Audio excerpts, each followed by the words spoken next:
to another episode of Downstream Dialogue. I am absolutely delighted to welcome onto the show today a lady called Emily Timmins. I've known Emily not for a long time, but certainly with the conversations I've had with Emily, I feel like I possibly am with water royalty, if I may say that. Emily is, yes, well, it feels that way. Emily's the director of water recycling at Anglian Water. She's also a board director at Women in Utility Network, as well as an executive director at Anglian Water in Celtic in Ireland. And I think I'm right in saying you're a vice president of the Institute of Water in the East region as well, Emily? Oh my goodness me, you're like trotting them out now, Jeremy. It's called ensuring you come back on the show, please. Emily, before I start, and I've said this on all our shows, the only thing I ask the listeners out on the wires, please, if you like our show, then tick like at the bottom of your screen, and please subscribe to Downstream Dialogue. The purpose of our podcast is to help educate and to inform and to illuminate and to hopefully attract new and emerging talent into our industry, as well as discuss some of the really topical issues that impact the world of water. Emily, the first time I spoke to you, I was blown away by a comment you made around your extensive experience in the world of water. You said two things to me. You said when you were younger, you went to a careers fair, you weren't quite certain what you wanted to do with your career, and lo and behold, water became it. And then you talked to me about you've had a tapestry of leadership experiences. Please, for our listeners, can you just give us a little insight about why you chose water? That's interesting. So I've always been interested in environments. And I suppose back in the day, which was, over 30 years ago, there wasn't really much on the table by way of a career. So I went off to university and I went and did geology and geotechnics at Bristol. And I was still finding the thing that could be mine. And I stumbled across a leaflet at the careers fair, and it had a picture of a woman taking a sample on a water treatment works, and something pinged in my brain, right? And I was sort of genuinely excited. So I went to my local water company, which was Severn Trent. So you'll detect from my accent, if you don't now, you will do shortly. I'm a Brummie. And I asked for some work experience. And I was given the opportunity to do 2 weeks there, and then stayed pretty much for a very long time, like nearly 20 or 28 years. And the reason why I stayed was twofold. Firstly, in the water sector and the water industry as a universe, the people are incredible. They are so passionate about what they do and why they do it. And the second reason why I stayed is, excuse me, is the why and the purpose. Water genuinely matters. It's a life-preserving, life-giving service that we give to the country. And I hadn't realised at that time I was so values-driven, and I really connected into the purpose of water, and that's why I've stayed for so long. And I suppose why that matters so much for me is that I then fell in love with operations, particularly, which is where I'm currently at. Because delivering at the front line and that connection to doing something really important every day, really mattered to me. Do you think then that purpose-driven industry, you need to be a purpose-driven person, or do you think there's a lot more opportunity in the water sector if you're a scientist, if you're a geologist, if you're an engineer, if you're into business mechanics, or you're into AI? There's a career for you in this industry. Oh my goodness me, yeah, absolutely. I mean, we've recruited many people in very, very recent history that have come from second careers. So recruited midwives, trauma nurses, people from the public sector, police forces, head teachers, right? But I do think what attracts them to the industry is that purpose. The fact that they've got the right attitude, the fact that they connect to the values of the organisation, particularly at Anglian Water, means that we're able to, bring these individuals in, irrespective of their backgrounds and careers. I mean, I feel really, really passionate about social mobility. I come from a very rough area in Birmingham. I come from quite a troubled, difficult environment. And I think the water industry offers pathways and routes for so many different people with so many different backgrounds. And I think, my message is there's something there for everybody. You said something I thought was really interesting when you returned back into work, and your boss then had said Mm, something to you probably that was really wrong and incorrect. mm, I mean, I don't think we probably do enough about this kind of thing in the mm. workplace. Do you still feel that's the same now, 22 years after that particular That event? birth number one. Birth number one, yeah. I'd like to say that we're no longer challenged in those beliefs and those norms. I'd say it's less overt. I always talk about two things. I talk about impact and intent, right? So I think, back in the day as a young female working in operations, I think the intent behind some of the comments was very visible. I think that that's less visible these days because there's an ejector button behavior for that. If somebody is intentionally discriminating against you for whatever reason, I mean, you know it pretty quickly, you feel it in your core, but there's a route to escalation and an eject button that goes with that. I think what we're sort of left with is impacts, which is where people don't understand the impact that they're having, the comments, the banter, and that can be really uncomfortable for people that are less confident and say than me, or starting their career, and that can be a real turn off for us. Um, for me, I see that sort of impact element as being an opportunity to engage.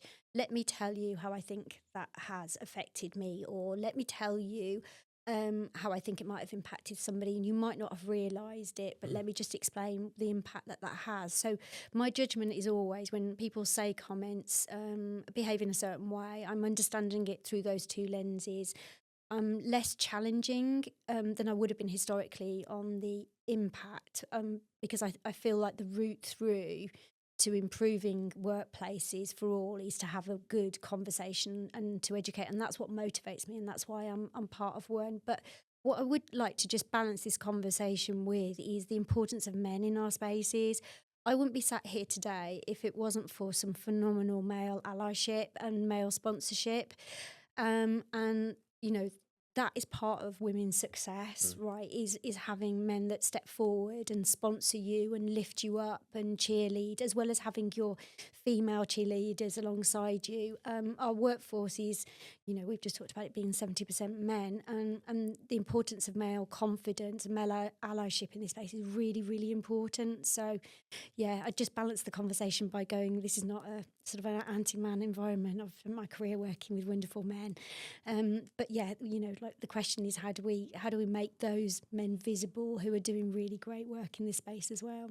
Yeah, but maybe one day we'll just recognise there is no difference, and There that, is no difference. yeah, There I think is that would be a not. utopian place for us to be. But Absolutely. Humans are humans. 100%. I was talking at the Institute of Water's 80th event in Plymouth a couple of months ago with Lila Thompson, the CEO at British Water, Mm, and she was saying that even though we've seen more women in the water sector rising from 19% 3 or 4 years ago to 33-ish% in 2024, what can we do more of to attract more women into the water sector? And I'm particularly interested in your experience with the Women in Utilities Network, please. Right. Well, it's not one thing, right? It's a basket of things. So, when I think about women coming into our industry, they're probably disproportionately influenced or affected by a number of things. They're generally the caregivers. So, thinking about shifts, thinking about different workplace alternatives, that's really important to women. Thinking about their health in this environment. I've just literally bent Jeremy's ear for 10 minutes about menopause, for example. I'm happy Right. for you to keep talking about that Yeah, as well. yeah, for sure. I've learned so much. Yeah, thinking about sort of policies and practices that sort of retain the talent. But also, I think fundamentally, women have a different approach to their careers. I mean, I'm being incredibly generalistic Yeah. and probably speaking from a lot of personal experience that, we never quite feel that we're good enough. We don't always back ourselves. So having career development opportunities specifically for women to grow their confidence, I think is really important. So I think if it's about attraction, right, putting female role models at the front of campaigns so that women can relate to those role models, they can see it, that it's normalised, it's not different. So, Layla's already discussed, the transition we've made from 19 to 30 plus women in the industry. That's really important. But I think there's the retention bit as well. How do we make these environments friendly, welcoming, serving this incredible talent? Now, of course, the water industry has got to grow. It's thousands and thousands and thousands of people we need in our industry just in this AMP period alone. So, we have to tap into this talent. It's not an option not to now. We absolutely have to. So making a bigger step change is really important. So it's a multitude of things that need to be true. But yeah, absolutely, as part of WUN, we're really committed to creating that voice, working with like-minded organisations to improve those opportunities for women and signpost what needs to be true for their organisations to be successful in this place. And WUN's free. It's free to join for people as well. Oh, do you want me to talk about WUN? Yeah, Oh, go can for I? it, please, Woohoo! please. Yeah, great. So the Women's Utility Network is an absolutely awesome organisation that is free to anybody in the sector, including the supply chain, to join. And when I mean free, I mean free. And what you get at the end of that membership is access to mentoring, free. You get access to an immense amount of collateral that's online, podcasts, learning experiences, and an absolutely brilliant network of events where women can join. And it is a real place of support and enablement.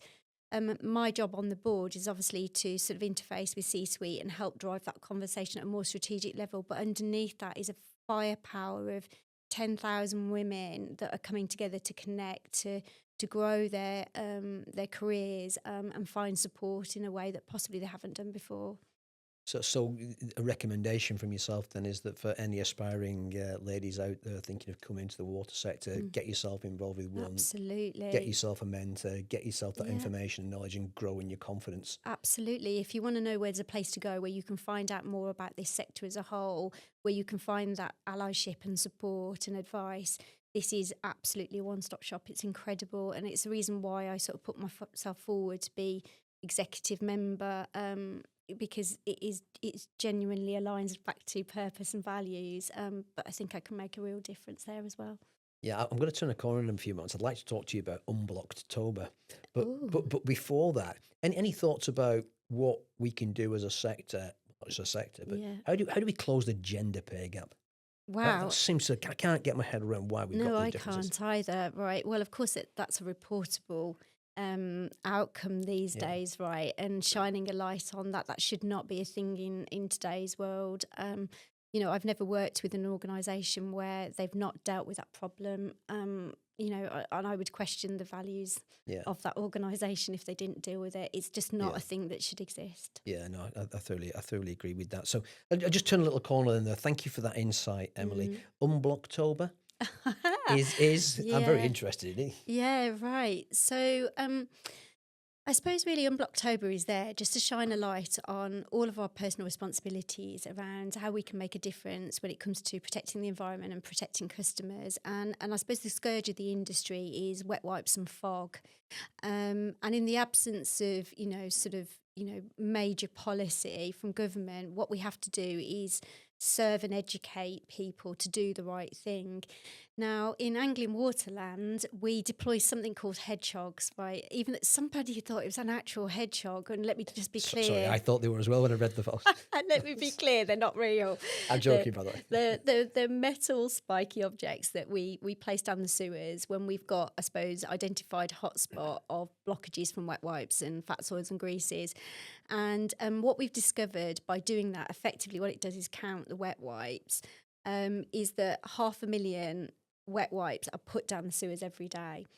What that means is that we invariably then pick up blockages in our network that are not designed to take these materials, and that can result in an escape from our network showing up as either an internal flood in a customer, possibly the worst thing that we could do, an external flood, but also a pollution to the environment as the material, as sewage, is effectively trying to find a better way to escape because it's blocked.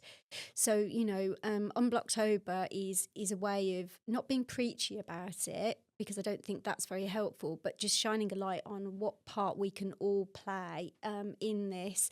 And ultimately that's about preventing, things like floodings and pollutions, things that we all actually care about, and it's about our part in that as well. So hopefully people have seen some of the socials that we've been running. We've tried to make it light-hearted. We tried to make it informative and educational. So please engage with it, and please only put the 3 Ps down the toilet and the sink, which is pee, poo and paper.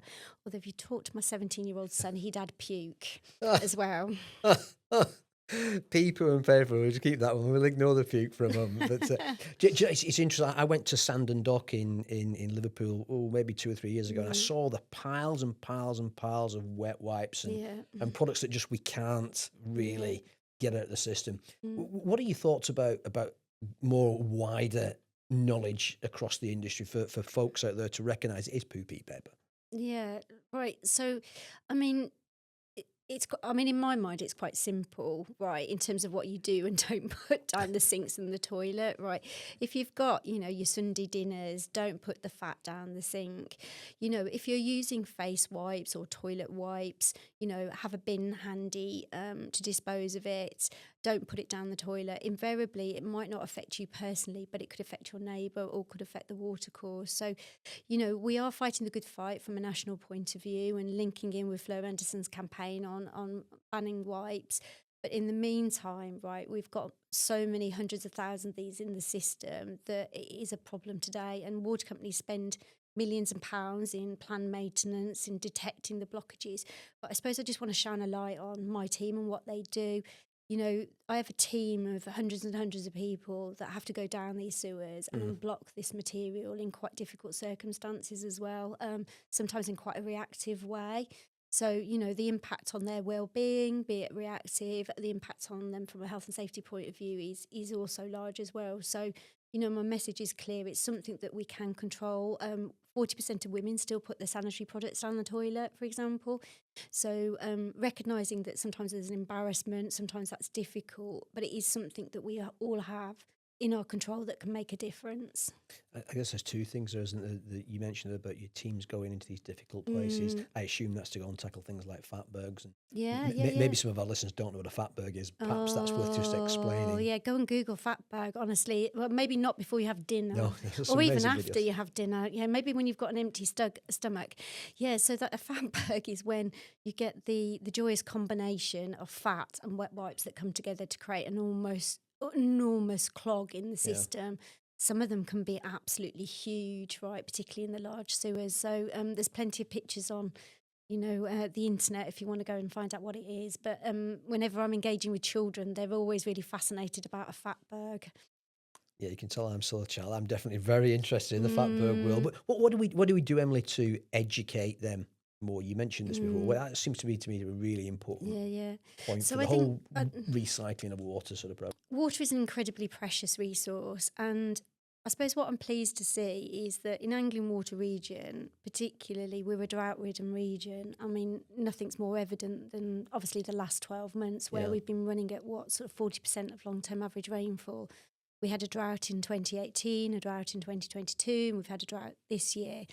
But our customers in Anglian Water are really connected to the fact that it is an incredibly precious resource, and we have some of the lowest levels of leakage in the country, but we also have some of the lowest levels of usage as well, because people do connect with it being valuable and precious. In reality, that all of the tactical and strategic interventions that the water companies are putting in place, there is a very long-term climate risk to water resources. And that's why, there's lots of conversations happening, lots of major infrastructure that's going in to secure water resources up to and out from 2050 as well.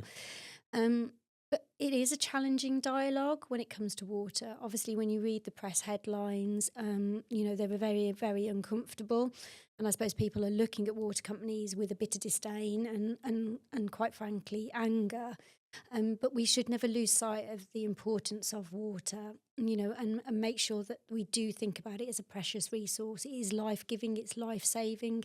It was only 100 years ago that people were dying, for example, from cholera. So these things are really, really important. And we do have a part to play in securing this very, very precious resource for now and the future.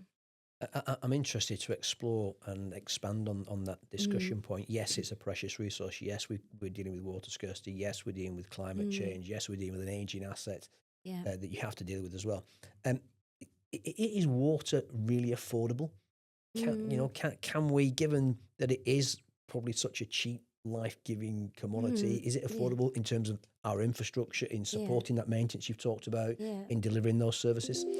I think in order to secure the water and sewage services that we need for now and the future, I think there has to be a long term plan that delivers that outcome. And, you know, water companies are monopoly organisations, right? And at the heart of what we do and being purposeful organisations, we have to always think about the affordability for customers. So balancing that long term plan to secure the infrastructure that is much needed is really important, but we always have to do it through a lens of affordability as well.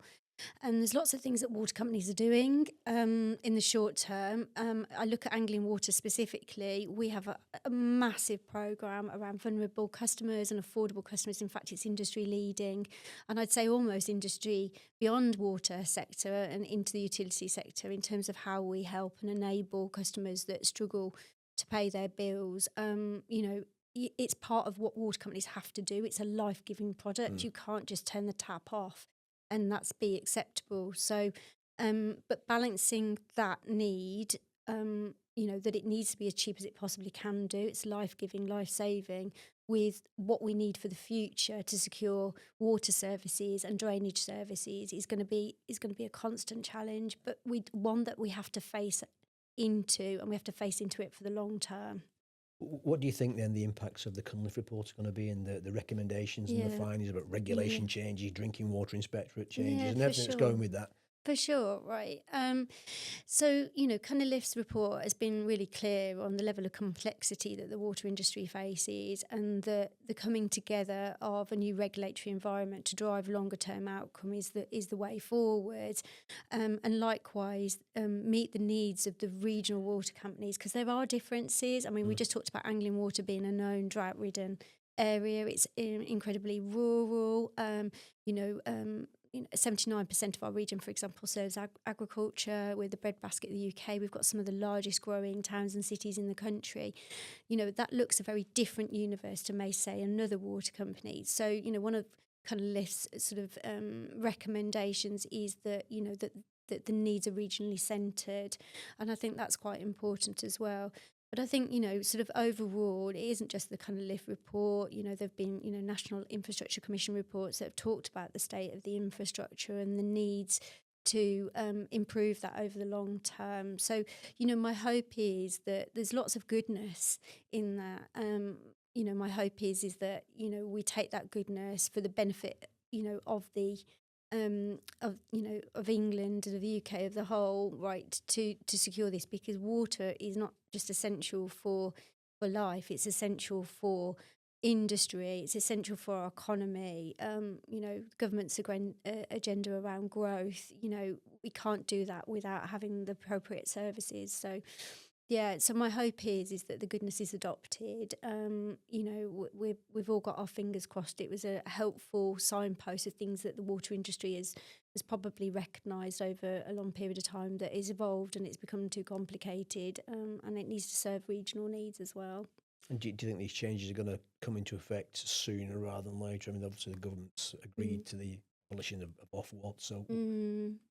There's a lot to be worked through. I yeah, mean, there's lots of discussion around when white papers are going to hit or not. yes. So yeah, it's in the laps of the government at the moment. But the mood music is really positive in terms of direction of travel.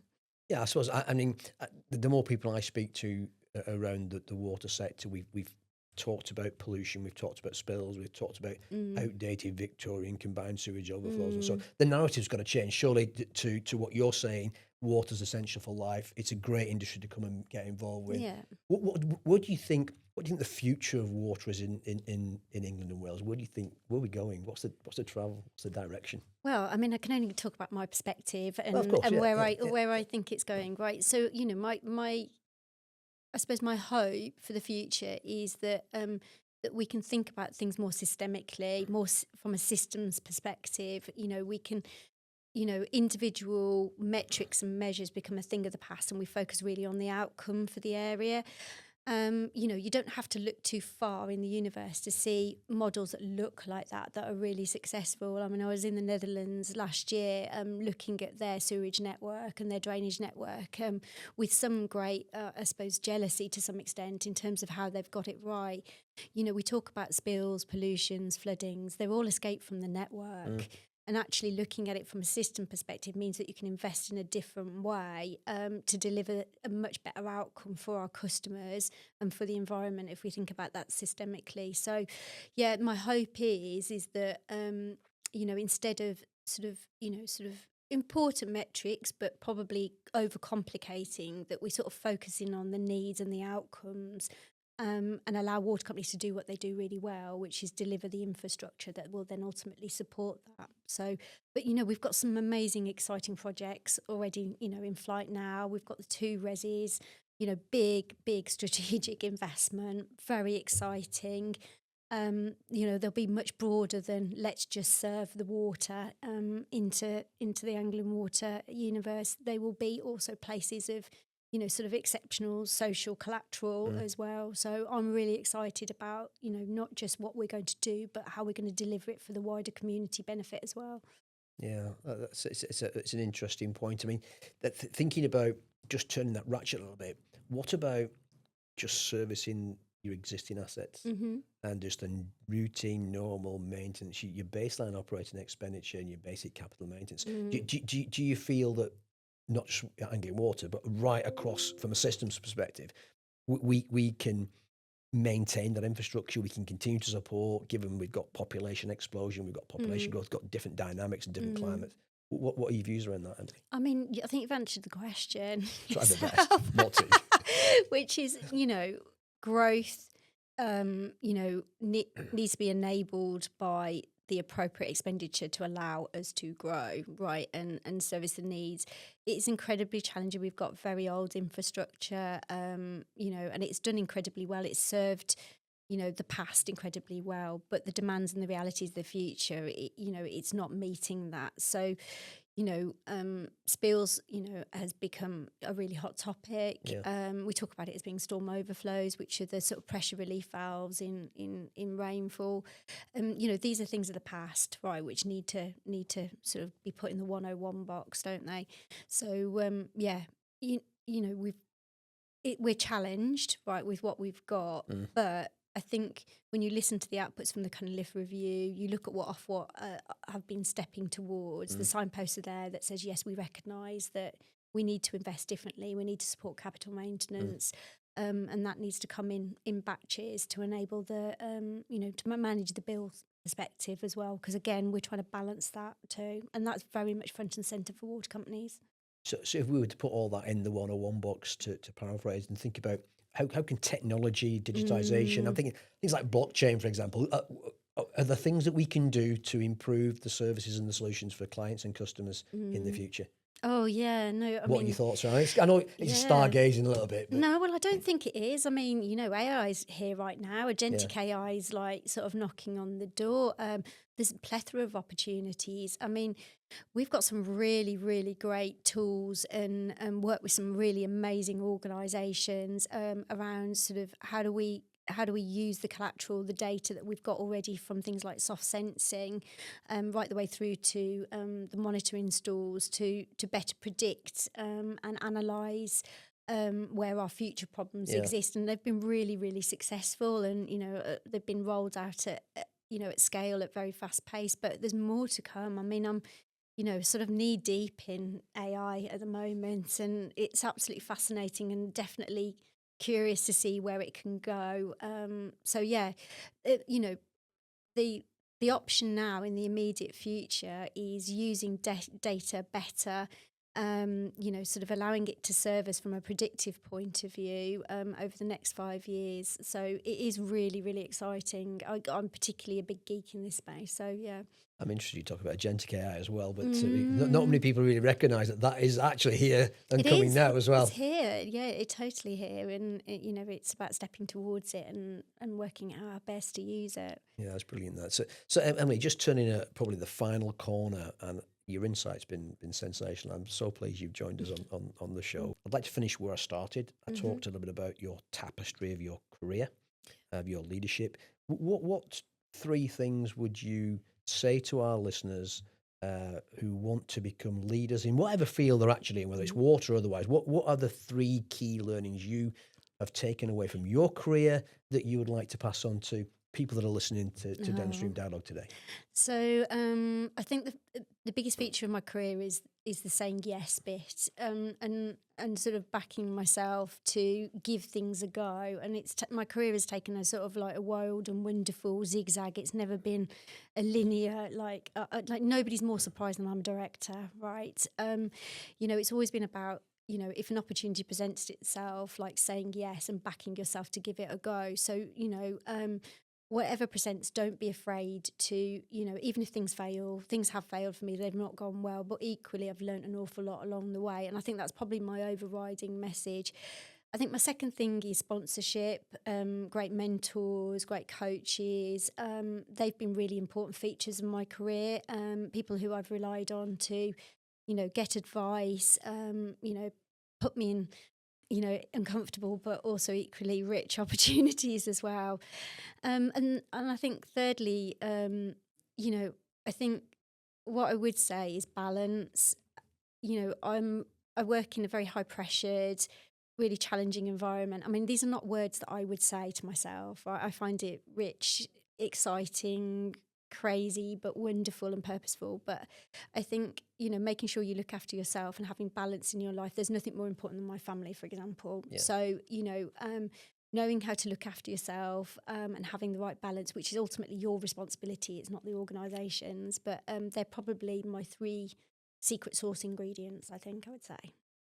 I think they're very, very super secret sauce ingredients. I think like Worcester sauce a little bit, but no worries. Thank you for sharing that. Emily Timmins, Director of Water Recycling at Anglian Water. I really appreciate you jumping on the show for us. It's been super insightful. I hope you'll come on maybe again for a more detailed session at some point in the future, which is hopefully going to be the tick for our box. But folks, if you've listened to Downstream Dialogue, and again, to repeat what I said earlier, if you like the show, please like us. Please subscribe at the bottom of your screen. And other than that, we will look forward to seeing you on the next episode. Emily, massive thanks. Thank you for having me.